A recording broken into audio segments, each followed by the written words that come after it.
by Shankar Singh।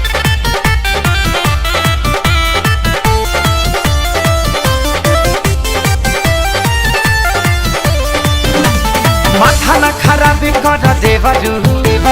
हके भमा जाके कर देवरू मान जाना हाँ हाँ माथा न खराब कर देवरू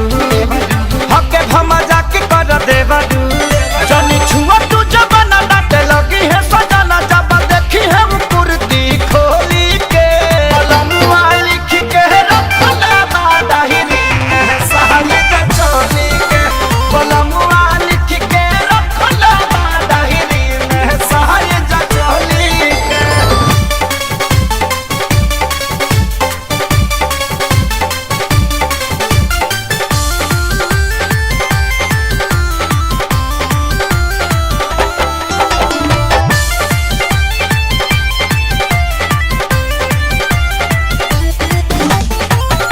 हमके चेतैले जब जाए लगल घर से हंसी मजाक जानी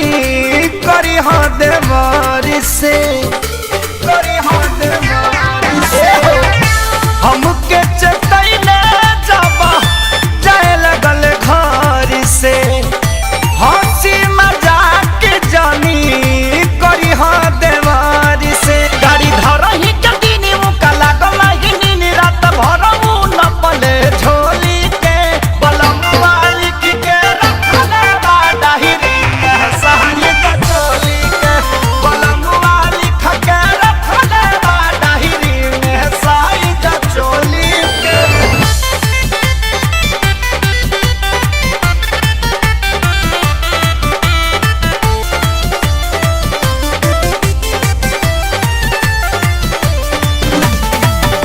सोनू सुधाकर बतिया